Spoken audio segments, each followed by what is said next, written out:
Lembram que na primeira série de reportagens do site do Intercept Brasil, publicou-se ali uma conversa entre o Moro e o Deltan Dallagnol, em que o Moro reclamou da procuradora Laura Tesler.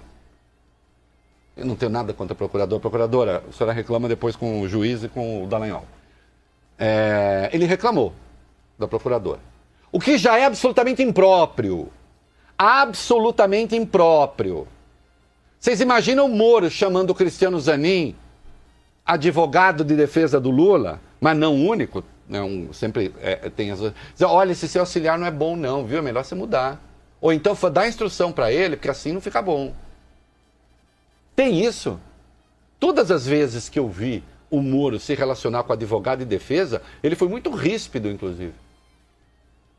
E aí o Moro mandou para o Dallagnol, isso aqui saiu na primeira série de reportagem do Intercept Brasil, o seguinte: prezado, a colega Laura Tesler de vocês é excelente profissional, mas para inquirição em audiência, ela não vai muito bem. Desculpe dizer isso, mas com discrição, tente dar uns conselhos a ela para o próprio bem dela. Um treinamento faria bem. Favor manter reservada esta mensagem. Ao que Dallagnol responde: ok, manterei sim, obrigado. Moro foi indagado a respeito desta mensagem ontem no Senado pelo senador Nelsinho Trade. Que é o seguinte, Nelsinho Trade perguntou a ele o seguinte: fala, Nelsinho Trade.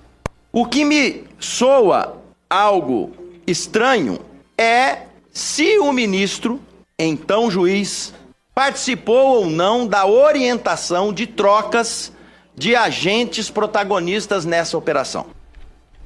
Muito bem. E o Moro respondeu. Isso está, quando vocês pegam o vídeo com a íntegra, esta pergunta está...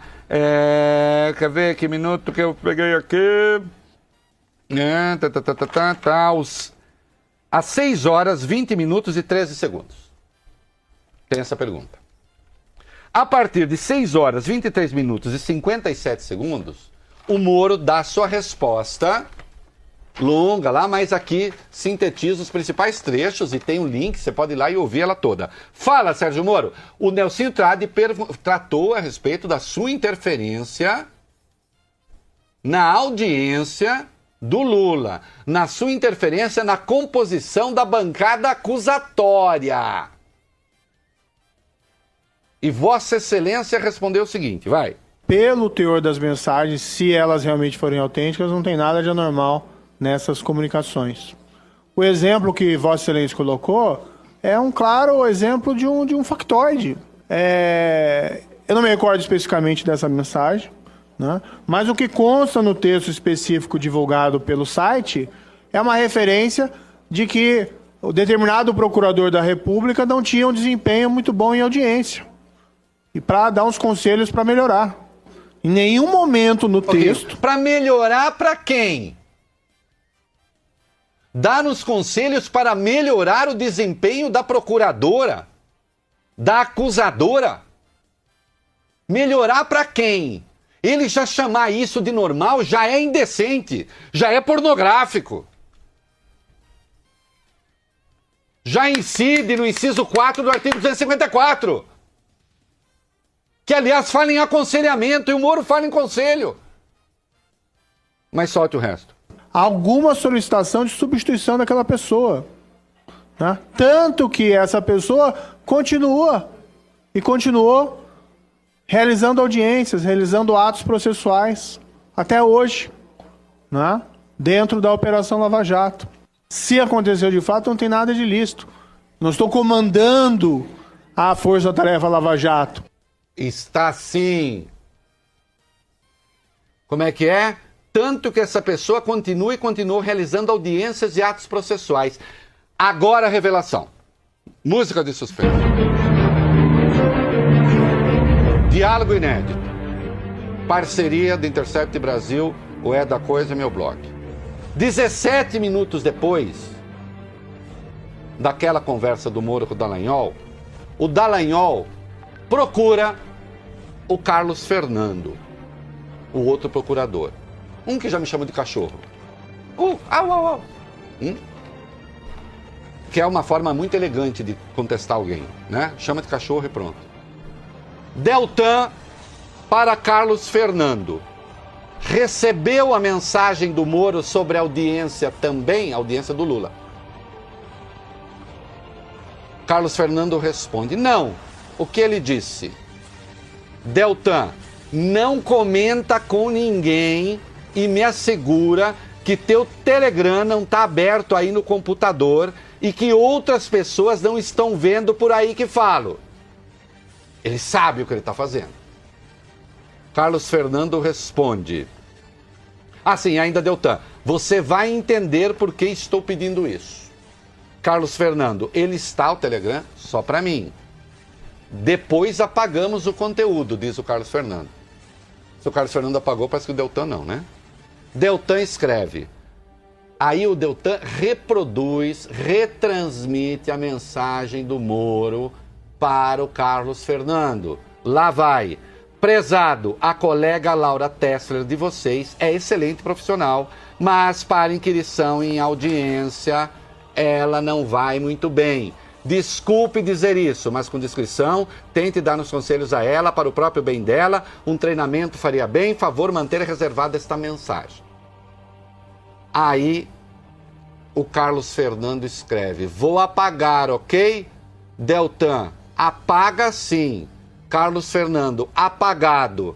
Deltan, vamos ver como está a escala e talvez sugerir que vão dois outros procuradores, e fazer uma reunião sobre estratégia de inquirição sem mencionar ela, a procuradora. Por isso tinha, aí diz o Carlos Fernando, por isso tinha sugerido que Júlio ou Robinho fossem também. No do Lula, na audiência do Lula, não podemos deixar acontecer. Aí o próprio Carlos Fernando diz, apaguei. Como se nota, Dallagnol repassa a mensagem de Moro para Carlos Fernando. Mais do que isso, ele demonstra a disposição de mexer na escala. E mexe!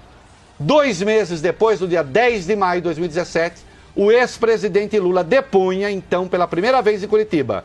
Do outro lado da mesa, Sérgio Moro, aquele que, na prática, coordenava a Lava Jato. Não, Laura Tessler não estava presente. Representaram o Ministério Público Federal justamente Júlio e Robinho, respectivamente, Júlio Noronha e Robertson Pozobon, os outros procuradores. Portanto, a procuradora foi excluída da audiência e houve uma combinação para isso. Isto é muito grave, muito mais grave do que parece. Vamos para o comercial, porque eu vou dizer, se alguém ainda não percebeu, porque isso é muito grave.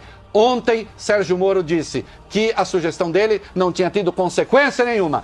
Teve consequência sim, a procuradora saiu, ela foi substituída. Isto caracteriza uma interferência na acusação e eu vou dizer porque isso é muito grave depois do comercial. Muito bem, nós estamos de volta. Um juiz não interfere no órgão acusador. Um juiz que sugere mudanças no órgão acusador está escolhendo o acusador. E ele não escolhe nem acusação nem defesa. Porque quando ele escolhe o acusador, o que ele está fazendo é escolhendo a pessoa que pode atuar contra o réu. E a obrigação de um juiz é ouvir a acusação e a defesa para formar a sua convicção com base nas provas materiais. Sem isso, ele é um juiz de acusação. E todo mundo que me ouve, jurista, advogado, sabe disso. E esse é o caminho do Estado de Direito. Amanhã estaremos de volta. Beijo, obrigado pela audiência. Sim, isso é muito importante. Está tudo lá no meu blog. Quem quiser transcrever a conversa, essa coisa toda, está tudo lá. Beijo, tchau.